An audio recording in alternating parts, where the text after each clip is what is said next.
welcome to Marriage Moments once again. My name is Billy Island. We are so grateful that you join us. I'm Helena Island, and you are in for a treat. We are having a good time. It's summertime. Yeah, kneecaps are out. Yeah. It's summertime. And we've been having a blast this summer.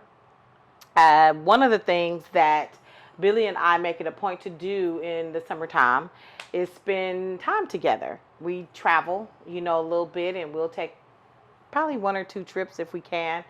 And one thing that we've noticed, though, is throughout our years of traveling together, it's gotten easier. It's gotten easier over the years, because when we first started traveling together, it was pretty rough. It was pretty rough.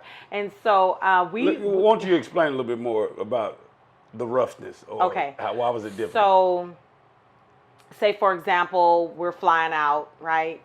And I would always and forever overpack. Right? Oh yeah. So when I don't know if we've gotten over that one yet, but we're getting good. I'm getting better. I'm getting better. And so I would overpack so bad that when we would get to the airport, we would always have to shift stuff around because it would be too heavy and all of those things. Yeah, I remember But those days. also, he would go into full-blown panic mode. We got to go to the airport. We got to be there 15 hours ahead of time. Yeah, I'm and a all punctual of the guy. things. I'm a punctual guy. I like to be there, but I did overdo it for sure. Yeah. And so it would be like this mad dash to the airport, this mad dash, down to get, through security and to the terminals and all of that. A mad dash to check our bags just to find out I overpacked. So now we got to rearrange stuff. It was a mess. It was a mess. Yeah. But once we got where we were going, we would have the most interesting conversations. Yeah. And even on road trips, we have the most interesting conversations. But we also have difficult conversations, you know. Yeah.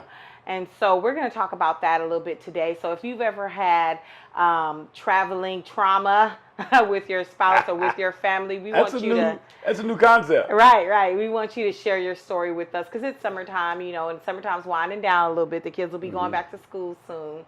So if you have a fun and interesting summer vacation story, we'd love to hear it. Yeah. Go ahead and put it in the comment section. Don't forget to rate, review, and share this with everyone that that it would help. One of the things that we want to touch just for a moment is to let you know that traveling or even staycations are so important when it comes to marriages. Yeah. You don't even have to be like Helena and I, workaholics. You can just have an average work time, 8 hours a day. And if you're a spouse, Yeah. you may be working on different time levels or Schedule time. Yeah, you may have different schedule time. Like someone works from 2 to 10, someone else is leaving at going from 8 a.m. to 5, and someone's going in from 2 p.m. to 10 p.m. and so it's staggered. Yeah. And then you got the kiddos, you got soccer practice, you got football practice, you got all the things that you're doing, picking up kids from school or daycare. And so you're actually in a relationship, but kind of like in passing. Yeah. And so those times, we call them check-ins. Yeah.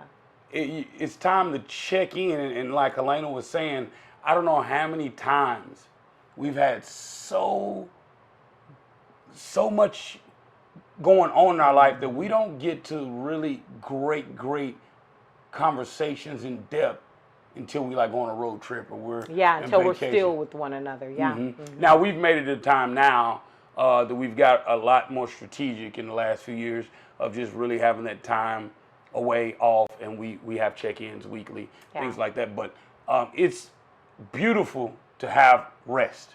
Absolutely. For a marriage, what would you say is one of the most neglected things when you have a vacation? One of the things that spouses, they miss or they neglect when they go on a vacation. What do you think one of those things are? I would have to say those conversations, those times, because sometimes you can get so caught up in all the attractions, right? You go to a city, you're like, we're not going to waste our time here or our money that we use to come here. We want to see all the things, you know? Okay. And so, in the middle of seeing all the things, we forget to connect with one another. So, it still becomes just a part of the motion of everything that we got going on. And what if you add kids to that? Oh, yeah. That becomes a little bit more difficult, right? Oh, To just sit down. I would imagine because, you know, we haven't really traveled with small kids. We're hoping to take our grandkids one day, you Yeah, know, yeah. to Disney or something, but we're not there yet. But I can only imagine that double magnifies, you know, the time that could be chaotic, you know. Yeah. So what you're saying is just those hard conversations get neglected at vacation, because if vacation is a time to rest, relax, refuel, rejuvenate, Yeah. revitalize. I mean, those are some things you want to really point out, is having those good conversations Yeah, and with one another. I think sometimes, you know, it might not even be looked at as a good conversation to have. That's what I was about to say. You Do know. we know the importance of those conversations? Right. I think sometimes even, you know, as couples, you want to say, I don't want to talk about nothing heavy. I don't want to talk about anything, you know, that's going to be that could become a blow up or anything like that. But you'll be surprised. We've discovered that because we're in a relaxed frame of mind, because we are sleeping in a couple of days or just relaxing our physical body, that we're able to give and receive those hard conversations better Yeah, than we do just kind of like at home a lot of times. Sets the tone, right? Sets the tone. The atmosphere is Yeah, because relaxing. you're already in a relaxed mode. Yeah. So that's been our experience with that. But I think that happens. I think people kind of could probably take advantage of that time a little bit more, you know, just to have those conversations. Do we know how important those conversations are? Because do we even tackle that conversation? When I say we, I'm talking about married couples. Yeah. Do we even see that as necessary? Because I've noticed we're in a generation where often we just want to hear the good stuff. Yeah. We don't want to have those, and healthy marriages means having healthy conflict. That don't mean blow ups, but let's just be realistic about what's going on in our marriage, what's going on in our finances, what's going on in our faith, what's going on in, you know, our connectivity with God, our parenting. So do we know the importance of those conversations? And when I say we, it's a general statement, but as a whole, are we really tackling healthy, difficult, hard conversations the way we need to? Probably not, just because it's hard, you know, and we want to avoid hard at all costs, you know. That's the importance of finding freedom for your individual self, you know, and then you bring a healthy person to the table, you know, and then you're able to have those difficult conversations without attacking each other. And so we found in our marriage that during vacation time or road trip time, we have really good conversations. Like I'll never forget, I had to have a major surgery. And that major surgery required Billy's help more than he thought it would or he knew to do, because he had never been there before. I had never been there before. Anyway, in the midst of him caring for me, my mom was able to come and really take up most of that slack. But I was in my feelings, and I was hurt. And I carried that hurt for several months. But we went out of the country, actually. And we were together. We were spending time. And then we had gone to Lima. You remember? No, I don't. Okay, because you had that look on your face like you didn't remember. But anyway, we had gone to Lima, and we were just kind of chilling, sitting there, watching TV or something. And this was several months later, and I just began to open up about that hurt. You know, I was really, really hurt by your response to me when I had to have that surgery and da-da-da. And that was way months before. And for whatever reason, I didn't either make time or I didn't have language for it to have that conversation with you just at home.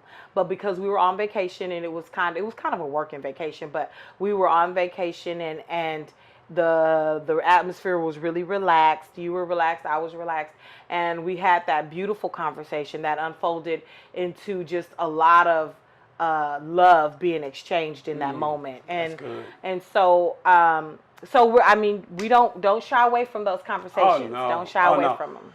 Those relationships that you see that are so healthy, and you say, "Oh, that's so sweet." When you see those type of relationships, those relationships typically are built on very difficult conversations, Yeah. difficult encounters, conflict. Yeah. We're not always going to think the same. We're not going to act the same. We're not going to have the same response.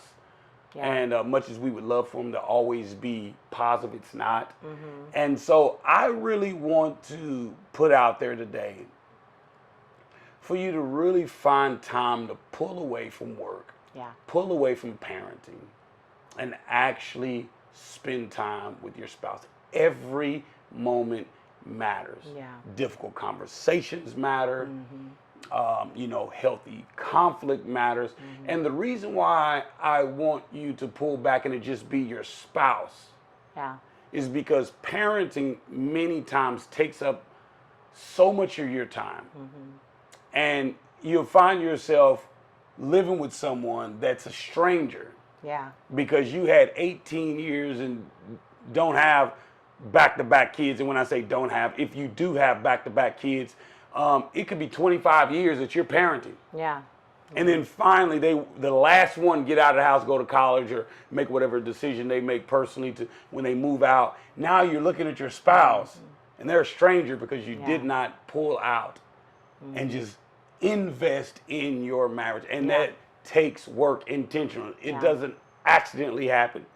You don't accidentally fall into this healthy space of connecting with one another and having difficult conversations. This is something that takes time and practice and like Helena said, like when we were in Lima, Peru, she felt healthy. She felt relaxed, and she felt like this is a time that I want to bring up something that's very difficult. Yeah. I don't know even how Billy's going to respond. Yeah. I can't remember how I responded. Yeah. But I do know that there is no time when she's hurt or she's affected that I'm going to be in a space where I'm like mad at her. Why am I mad at her? You know what I mean? It's obvious I've done something to affect her. And so often we find ourselves defending ourselves, and now we're trying to make a point and it doesn't make a difference in our marriage. And so we're trying to make a point. I'm making this point that I did not mean anything by it. She was not saying my intentions was wrong. Yeah. She's saying my actions was wrong. Yeah. Most of the time, it's not our intentions. Our intentions are good, but often our intentions don't match our actions. So when we pull away, right now we're in Birmingham, Alabama. Yep. Yeah, we're in Birmingham. We are actually. Yeah, we're in Birmingham, Alabama, and we're away, and we've been having a great time. Before that, we just came from Palm Springs, California, and we had a wonderful time. Just us. This trip to Birmingham, we've had a group of people with us, some our dear friends and loved ones, and one of the things that I've taken out of this is it's okay to rest. Don't feel guilty about resting. Yeah, right? That's what I was gonna, which leads me to my next thought.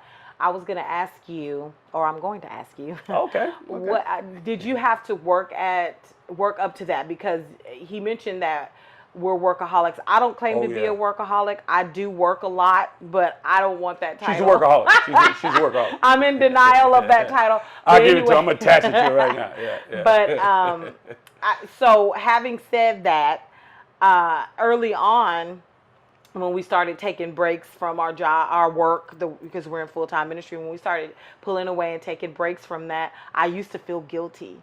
And I used to feel so scared that, oh my God, what if what if, and they're always horrible what ifs with me. Yeah. And it can never be, what if someone comes and gives us this huge donation, or of money, or somebody comes and just really blesses the, it's never that. It's always horrible with me. And so I would feel guilty the whole time, and not even, and just barely a little bit enjoy the time away. And so anyway, my question is, did you ever experience that? And how long did it take you to get over that? Or, are you over that? Where are you at with that? I can't remember Okay. if I felt like things weren't going to go okay. I can't remember that. Yeah. It's been so long ago. I'm sorry for not being able to have a direct answer, but I don't remember if I was that way. Yeah. Because honestly, I want to say you were never that way. Yeah, I do, because once you said it's time for us to break away, you were able to do that. The difficult part was me for unplugging, because I'm just such a workaholic. So if we're Yeah. gone for 10 days, it's probably going to take 2 or 3 days for me to unplug. Yeah. My mind being there. Yeah. Not that I have to be there in order to function. Because, yeah. I mean, I have to trust God somewhere. Yeah. This is God's Yeah. ministry, because we're in ministry. I mean, Yeah. you may not be a believer or a follower of Christ, but we do. Our jobs are pastoring. Me and Elena, my wife, we pastor Yeah. a recovery center and a church. So that's where the God factor comes in. So, I mean, if I'm going to leave, I'm going to trust God that He got it. This is His ministry, not mine. I don't think I did, but I can't remember. I can't remember. The part that was difficult for me was that I really had a difficulty unplugging, just wanting to work. Oh, yeah. Wanting to create sermons, wanting to look at, my emails, wanting to answer a text, wanting to be engaged, not because I have to or this thing's going to fall apart. Yeah. But more of we just, actually had to come to an agreement that we weren't going to talk about work. I can't remember that. Yeah. And I'll never forget Yeah. it. We were sitting in a restaurant and I was about to start eating, and I said, "Oh my gosh, I wonder about so and so, somebody that we were discipling at the time."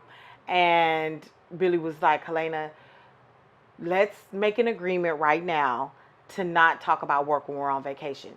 And I was like, I'm down. I'm down. Yeah. And so I think that was a turning point for me to Yeah. just unplug, relax. It's in God's hands. It'll be okay. And- And that's where I'm at this point. And whether you do ministerial work or godly work or not, just or a parent. right? The kids are going to be okay. The startup business is going to be okay. Yeah. The executives are going to be okay. Your job is going to be okay. Your house is going to be okay. Whatever you're thinking about is going to be okay. And even it's going to be even better when you get back because you're rested. Because you're rested. And to this point, rest is biblical. Absolutely. Absolutely. I've seen people not believe that, and they work to their bones. And somewhere in the book of Revelation, he says, "I've seen your work. You work hard. You work." And he says, Yeah. "But you left my first love. You left your first love. Yeah. You stopped focusing on me, and you start focusing on the work." Yeah. And Lord, forbid that I ever get to a place where I think my work is what validates me. Yeah. I want to make sure that my relationship with God validates me. And not only that, I need to be secure in who I am, and I want to work from a healthy place. I don't want to work for rest. I want to work from rest. From rest. That's so good. Some people work for the weekend. Oh my God, I can get rest this weekend. No. Yeah. I want to have the rest and work from a place of rest in my spirit, have a Yeah. replenished spirit. Because if I can't bring an authentic, healthy person to my marriage, Yeah. and if my marriage isn't healthy, then it's very difficult for me to do anything else from a real healthy place. It really is. So what would you advise someone to do? Like, do you think they should put it on their calendar? Do you think they should sit down as a team, as a couple, if you're married? Well, what do you think someone should do in order to make sure that they strategically get the rest they need? Well, I think that, first of all, you should take an inventory of your life. What does that even look like for me? Wow. Maybe I'm on a really strict budget right now. Okay. Maybe I have some really, really steep goals that I'm trying to attain. So what does that look like for me right now? But So I good. definitely believe it should be factored in. I'm glad you said that because you shouldn't work and then try to play beyond your means. Right. That's good. That's good. Some people are like, well, we got to, and then you go broken in debt just to go, and you can have a staycation Yeah.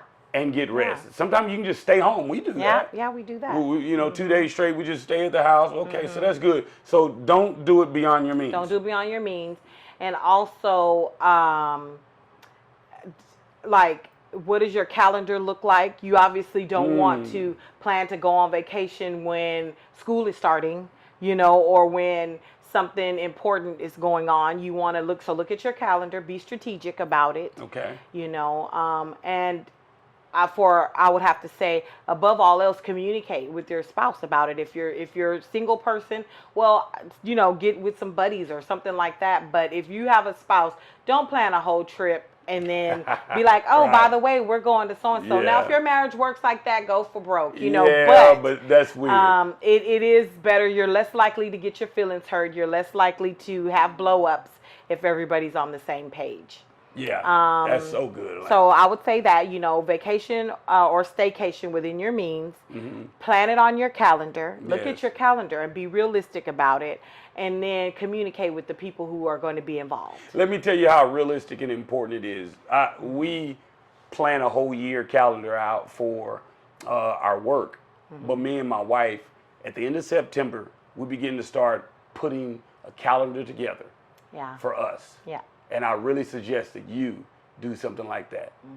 Remember, every moment matters, and that God wants you to have rest. Thank you so much for joining us. We schedule ours a year in advance at the end of September, and I know that's something you can do.